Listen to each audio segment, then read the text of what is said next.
Chers amis, vous vous êtes sûrement déjà retrouvés dans ce que l'on appelle l'embarras du choix. Si je choisis telle solution, je vais faire mal à telle personne. Si je choisis l'autre solution, je vais faire mal à une autre personne. On connaît bien ces situations. Parfois pour de petites choses toutes simples, et puis parfois il s'agit d'éléments beaucoup plus complexes et qui ont pour conséquence une vie entière. Plusieurs personnes dans ce genre de cas choisissent de ne pas choisir, c'est-à-dire ne font pas de choix, et tentent de dire oui aux uns et oui aux autres. Et vous avez remarqué, c'est là précisément que surgissent les problèmes, quand on ne sait pas choisir. Car en réalité, c'est le choix qui nous libère.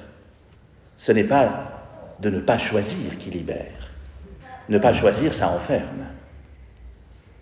Et vous le savez bien, une fois qu'on a choisi, à condition de ne pas regretter, bien sûr, regarder en ce n'est pas la bonne solution. Une fois qu'on a choisi, on est libéré et on peut avancer. Les époux, les épouses parmi nous le savent très bien.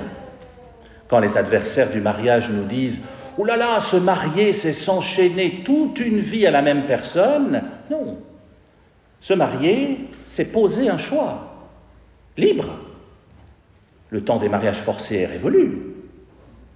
Et c'est un choix qui libère de tous les autres choix, de tous les autres visages possibles. Le mariage, c'est un choix qui libère.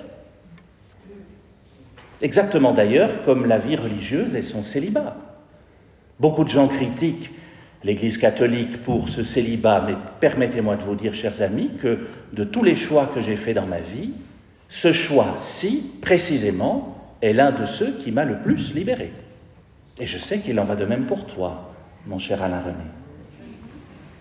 Personne ne nous l'a imposé, ce choix, puisque personne ne nous a obligés à devenir prêtres. On ne l'a pas fait sous la contrainte. Nous avons choisi librement de répondre à cet appel en choisissant aussi ce que cela implique. Exactement comme des mariés choisissent librement de se donner l'un à l'autre, en choisissant aussi la fidélité que cela implique. Ce n'est pas un jubilé d'or, ce sont des noces d'or que nous fêtons. Il y a un vrai parallèle entre le sacerdoce et le mariage. Et ce choix rend libre une fois qu'on l'a posé, à condition de ne pas regretter, bien sûr. Or, tous les textes de ce jour nous parlent, chacun à sa manière, de nos choix et de nos libertés. Il y avait tout d'abord l'étrange histoire de la vocation d'Élisée dans le livre des rois. Vous l'avez entendu, cet épisode tout à fait particulier où Élie, le prophète, passe. Il y a là un agriculteur qui est au champ, en train de terminer son 12e arpent de terre. C'est pas innocent. 12 dans la Bible, c'est un chiffre qui dit l'accomplissement. Il est au bout de la 12e ligne et le texte nous précise qu'il n'y en a que 12. Il est au bout de quelque chose, cet agriculteur, peut-être même au bout de sa vocation d'agriculteur, allez savoir. Peut-être a-t-il besoin d'un nouveau départ, d'un nouvel appel. Il s'appelle Élisée. Et quand le prophète Élie passe, il jette son manteau vers Élisée. Pour celles et ceux qui ne sont pas forcément au clair avec les symboles de la première alliance, ce geste peut sembler étrange. Et pourtant, même si vous n'êtes pas spécialiste de l'Ancien Testament, j'espère que dans votre enfance, vous avez joué au mouchoir. Oui, je vois à certains sourires que c'est connu. On se mettait en cercle, assis, et l'un de nous marchait à l'extérieur du cercle, comme ça, l'air de rien, et tout à coup, il jetait un mouchoir. Exactement comme Élie jette son manteau vers Élisée.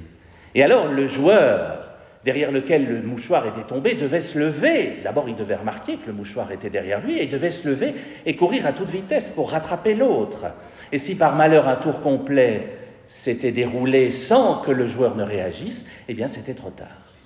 Il y avait urgence à répondre, exactement comme lorsqu'Élie jette son manteau. Il y avait urgence à répondre à un nouvel appel. Jeter son propre manteau à quelqu'un, c'est une manière de lui donner notre rôle, de dire à cette personne, eh bien, prends ma suite, à toi de revêtir cette fonction que j'avais jusqu'ici, à toi de prendre ma suite maintenant. C'est exactement ce que fait Élie avec Élisée. Mais que fait Élisée? Est-ce qu'il dit à Élie, « Ok, pas de problème, je te suis, d'ailleurs je mets le manteau ?» Non. Non, il prend le temps de se mettre en condition de faire ce choix. Quand on pose un choix, évidemment, il faut être dans de bonnes conditions, se désencombrer, se libérer de ce qui pourrait nous retenir. Et vous l'avez entendu, Élisée va sacrifier les bœufs qui tiraient la charrue, faire la fête avec ses proches grâce à cette viande, et même, vous l'avez entendu, brûler la charrue. Une manière de dire, mon premier métier est derrière moi. Je me désencombre, je ne le ferai plus jamais. Et ensuite seulement, il va ramasser le manteau.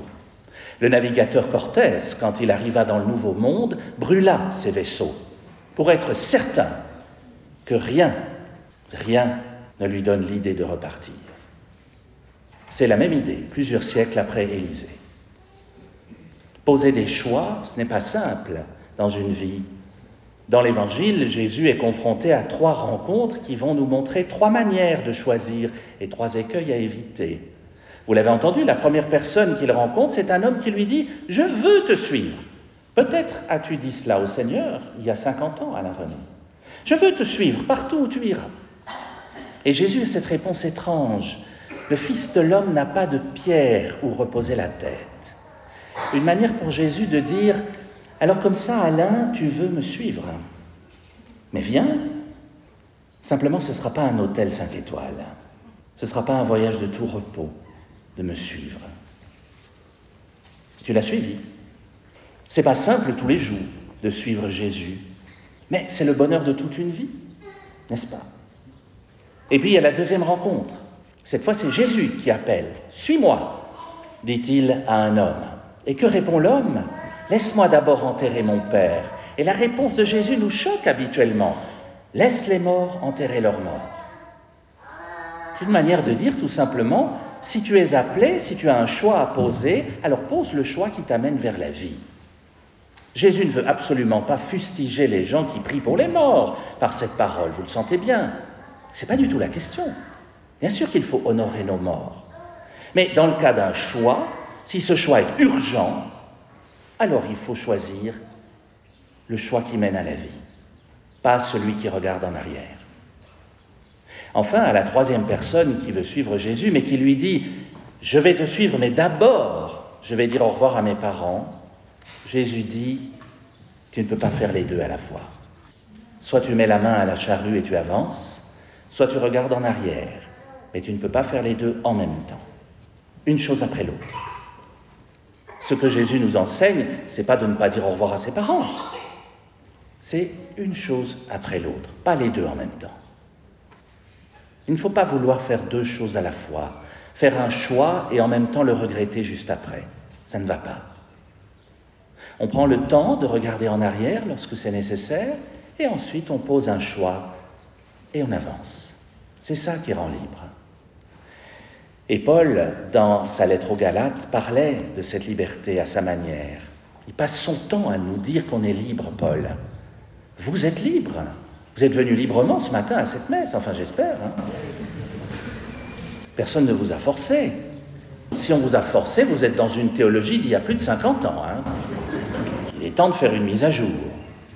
Alain René a beau avoir été ordonné il y a 50 ans, il a fait des mises à jour. Il ne prêche plus comme il y a 50 ans. La religion chrétienne est une religion de la liberté. On l'a oublié trop souvent. Mais en même temps, Paul le dit très bien, on a un corps avec ses défauts, on a notre enveloppe charnelle, on a notre humanité. Et de tout cela, nous ne sommes pas libres. Votre corps, vous ne l'avez pas choisi. Mais ça viendra, cette liberté, grâce à la résurrection. Nous sommes libres et grâce au Christ, nous sommes en chemin de liberté aussi. Ça n'est pas contradictoire. Alors, chers amis, quand nous avons des choix à poser dans nos vies, à l'image de ce que propose le Christ, posons-nous la question. Quel est le choix qui va annoncer le royaume? Quel est le choix qui va m'aider à ne pas regarder en arrière? Quel est le choix qui va me sortir de mon petit confort, même si du coup je n'ai plus d'endroit où reposer la tête? Pour toi, cher Alain René, ce choix fut celui de suivre Jésus en devenant son serviteur, il y a 50 ans de cela.